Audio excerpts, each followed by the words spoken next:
So this is knowledge you can't unsee once you see it, but I'm really glad she shared it because obviously it's relevant. 11,000 people. The common response is this. If you'll let me, I'll break this down for you. But first, the seed.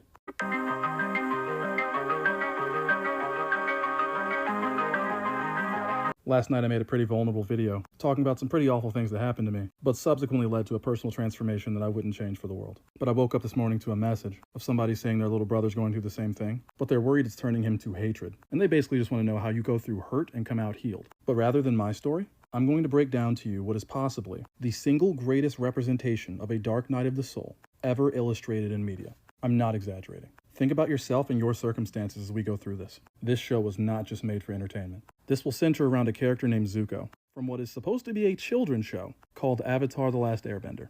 This dude is not even the main character. The story starts off and Zuko is the prince of a kingdom called the Fire Nation. And as the prince, there's a lot of pressure on him to perform, which is not helped by the fact that he has a younger sister who is a prodigy at pretty much everything Zuko is not, which obviously impresses their dad, and by comparison makes Zuko look incompetent, which only fuels his insecurity from a young age. Remember to keep yourself in mind. So Zuko has a really burning desire to prove himself, and he gets an opportunity when his uncle, who's a war general, pulls some strings and gets him access to a war meeting. So he sees this as his chance. The meeting's going and a general proposes a plan that uses members of their military as sacrificial pawns. And even as a kid, Zuko can see that this is wrong. And so he speaks out against the plan in front of everybody. And everyone just looks at him like, oh, you shouldn't have done that, since it was considered disrespectful to do so. And Agni Kai is scheduled, which is just basically a duel using their fire powers. And Zuko's cool with it. He's like, yeah, I'll fight that general. Run them hands, boy. But here's where the Dark Knight starts. He didn't realize who he had disrespected. It was that dude's war plan, but it was the Fire Lord's war room that you spoke out in.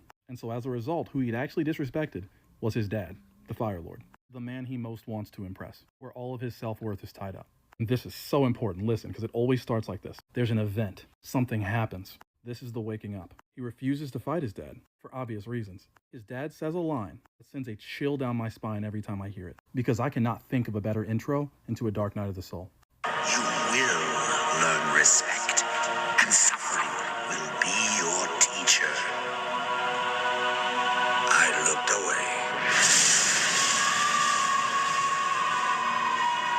And so that's dramatized, but think back to your own life. Some event, some scar, gigantic emotion that your body then takes a snapshot of, that it will from then until healing, reverberating your soul like a heartbeat. Now here's what you do.